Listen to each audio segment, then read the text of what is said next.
Assalamualaikum warahmatullahi wabarakatuh. Murebatu mania, kicamania, sahabatku semua di seluruh Nusantara, dimanapun Anda berada, kita bertemu kembali ya. Sebagai perawat Murebatu, tugas kita yang pertama yaitu kita itu harus kenali dia dulu ya. Karena sejatinya dia itu adalah burung petarung. Maka kita harus tahu seberapa tinggi rendahnya fighter yang sudah dibawakan oleh kedua indukannya.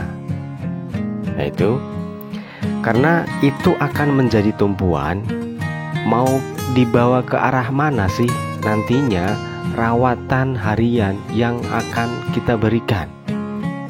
Dan itu ya. Selain itu, kita harus tahu apa yang menjadi kemauan serta kebutuhan dia. Misalnya saja, Murebatu yang kita pelihara itu sedang mengalami yang namanya adalah over birahi. Tetapi pada faktanya dia itu pengen mandi terus gitu ya. Selain itu juga dia itu pengen dijor ekstra puding terus. Nah, karena kita memahami kalau dia sedang over birahi dan apa yang menjadi kemauan dia itu akan jelek kalau kita berikan, yaitu apa? Jor-jor ekstra puding dan pemandian. Maka otomatis kita itu tidak akan memberikan kemauan dia gitu ya. Dan yang akan kita berikan adalah kebutuhan dia, yaitu apa? Pemaksimalan dalam penjemuran dan pengumbaran, serta kita berikan minim yang namanya adalah ekstra puding di situ ya. Maka disinilah kita itu sering ya mengingatkan kepada teman-teman, kita itu jangan langsung mencari solusinya, tetapi kita perlu yang namanya adalah pemahaman.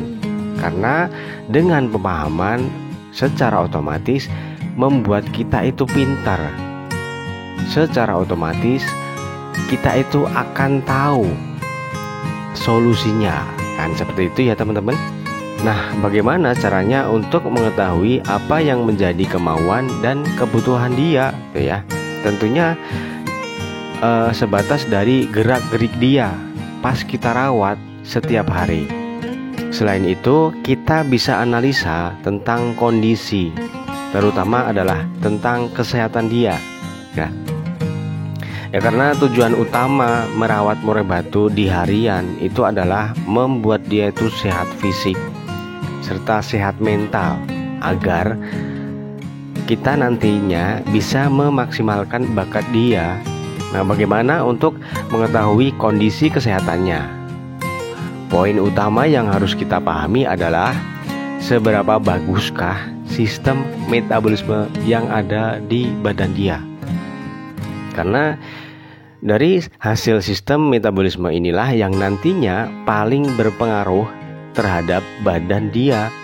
Karena dari proses tersebut akan yang terjadi, yaitu semua makanan yang masuk ini akan dicerna menjadi nutrisi, menjadi stamina dan tenaga di situ ya.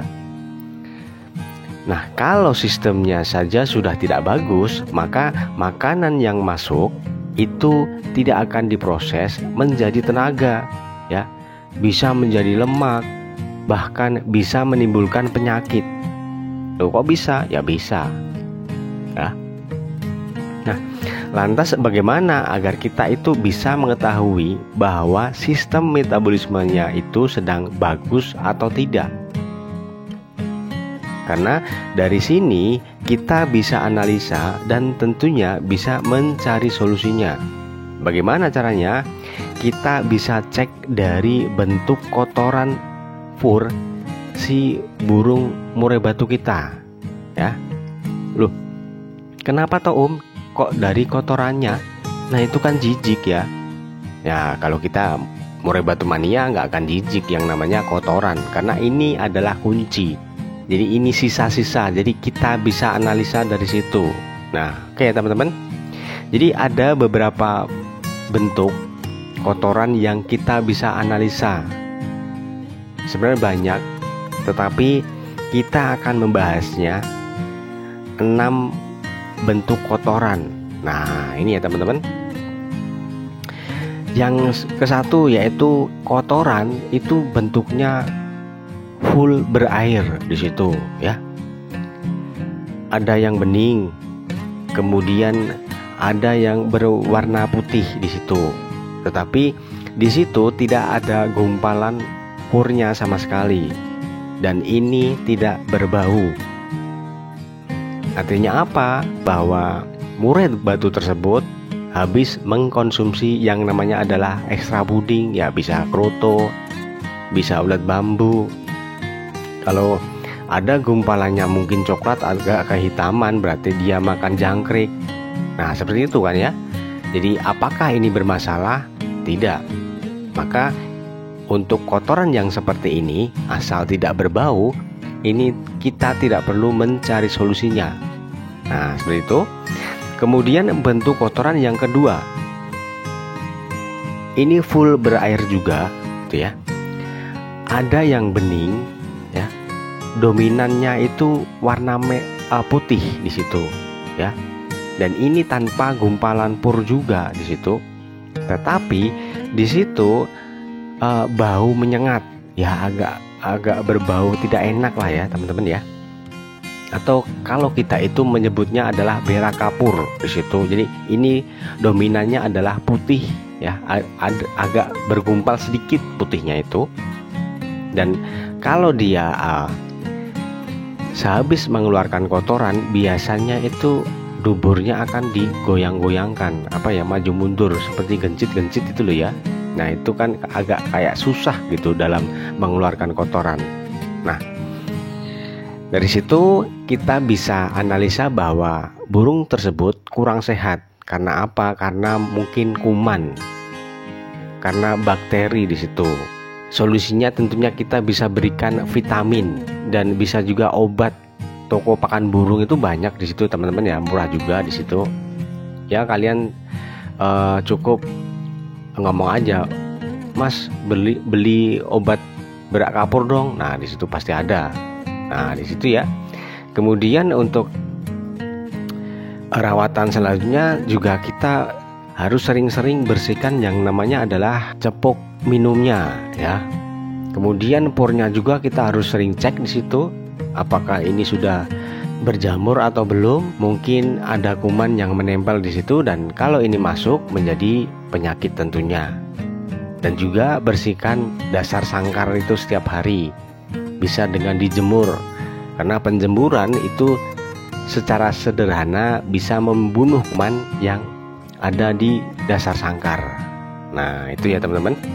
Kemudian bentuk kotoran yang ketiga, jadi ini menggumpal tetapi tidak beraturan dan banyak airnya, bening dan putih. Nah, kok putih itu apa toh Om? Nah, itu adalah air seni dia. Jadi air seninya itu bercampur dengan kotoran. Nah, itu ya teman-teman. Ini menandakan bahwa dia itu sedang mengalami adalah kebanyakan penjemuran. Bisa diartikan bahwa sistem metabolisme dia itu sedang berjalan terlalu keras atau terlalu ekstrim berputarnya itu ya. Maka otomatis solusi yang akan kita ambil yaitu jemur, kemudian umbar, kemudian sauna itu kita turunkan. Maksudnya diturunkan apa? Dikurangi atau bahkan kita stop. Nah seperti itu ya. Karena kondisi seperti ini itu badan si burung murai batu itu sedang naik ekstrim di situ ya. Jadi wajar ini dia itu akan sering banyak minum. Maka juga kotorannya itu banyak airnya di situ ya.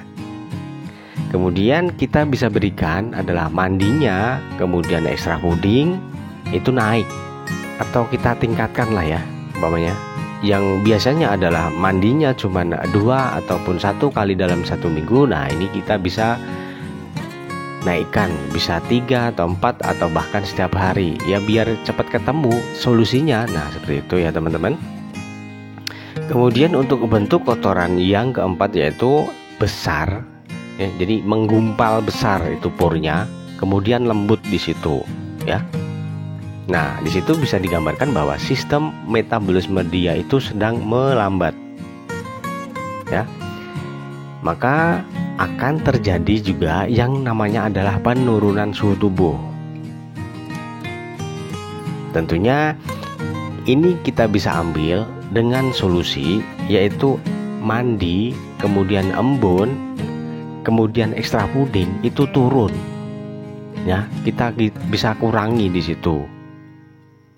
Dan sebaliknya untuk penjemuran dan pengumbaran itu naik. Ya, agar sistem metabolisme dia itu stabil di situ, dan ini dalam mencerna makanan akan bagus dan tercerna dengan baik dan menjadi energi serta stamina dan nutrisi. Nah, seperti itu ya teman-teman. Kemudian untuk bentuk kotoran kelima yaitu bentuknya itu kecil.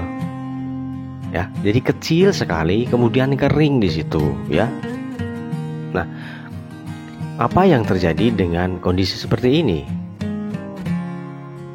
Jadi ini diakibatkan oleh penjemuran yang maksimal, kemudian pengumbarannya juga maksimal ya.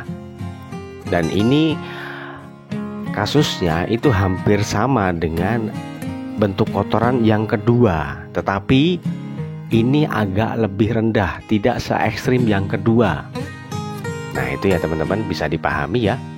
Jadi solusinya itu hampir sama, yaitu jemurnya, kemudian umbarnya itu turun, kemudian ekstra fooding dan mandi serta embun itu naik. Nah, di situ ya teman-teman. Kemudian bagaimana untuk bentuk kotoran yang bagus itu seperti apa ya? Jadi bentuk kotoran yang bagus itu menandakan bahwa nutrisi yang masuk, makanan yang masuk dengan sistem metabolisme tubuh, kemudian apa yang dibutuhkan oleh tubuh, misalkan adalah tenaga, dan ini seimbang gitu ya. Jadi makanan yang masuk dicerna dengan bagus dan ini juga terpakai ya. Bagaimana bentuknya? Yaitu dia itu kotorannya, kotoran pur ya, ini tidak begitu kecil dan tidak begitu besar, jadi sedang saja. Kemudian bentuknya itu lurus, tidak berkelok-kelok di situ. Itu menandakan bahwa sistem metabolisme dia itu bagus. Nah, itu ya teman-teman. Jadi ilmu bentuk kotoran ini menurut saya adalah yang paling vital, paling penting bagi saya ya.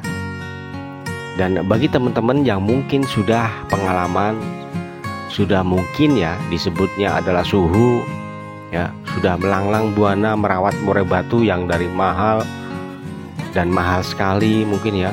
Nah, itu beliau-beliau ini pastinya sudah mengerti.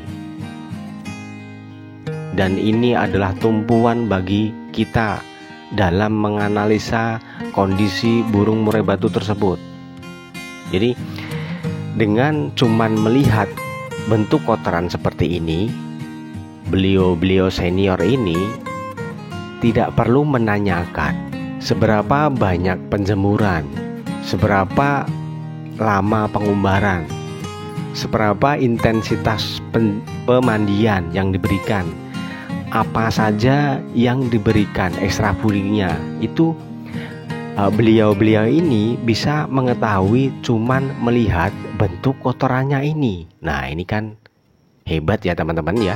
Maka alangkah pentingnya kita benar-benar memahami tentang bentuk kotorannya ini, karena ini bisa disebut adalah kuncinya di sini dalam merawat murai batu. Karena kalaupun ekstra puding itu bukan pokok, Karena di situ sudah ada yang namanya adalah pur. Di situ mengandung protein, ada yang rendah, sedang, dan tinggi. Ya, kemudian si pembuat pur tersebut, pabriknya itu sudah membagi-bagi ataupun sudah mengatur protein segini untuk murai batu ini, tingkat emosinya seperti ini. Nah, seperti itu sudah diatur. Jadi kita juga harus menyesuaikan. Nah, itu dia ya teman-teman. Untuk permasalahan tentang murai batu yang lain, teman-teman bisa dicek di bawah video ini, yaitu di deskripsi ya. Di situ banyak menunya permasalahan tentang murai batu yang lain itu ya. Bisa dicek di situ, barangkali ada yang cocok dengan permasalahan murai batu teman-teman di rumah gitu ya. Oke. Semoga pembahasan kali ini bisa dipahami. Sekiranya channel ini bermanfaat, bisa dipahami, bisa masuk logika, mudah dicerna, ya bolehlah ya teman-teman itu subscribe yang belum subscribe, dan juga like dan aktifkan tombol lonceng notifikasinya agar nantinya ketika diupload video terbaru itu teman-teman bisa menyimaknya, gitu ya. Karena kalau kita ikut membangun hal yang positif, hal yang berguna bagi banyak orang, tentunya kita akan juga dapat pahalanya, dan kebaikanlah yang akan kita dapatkan. Nah, itu ya teman-teman. Mohon maaf bila ada kata-kata yang kurang berkenan. Kemudian mohon maaf juga mungkin ada candaan yang menyinggung hati teman-teman, karena ini tidak sengaja, ya. Simak terus channel ini, karena kita akan masih banyak lagi membahas tentang permasalahan-permasalahan murai batu, terutama adalah di gantangan ya. Segitu dulu. Wassalamualaikum warahmatullahi wabarakatuh.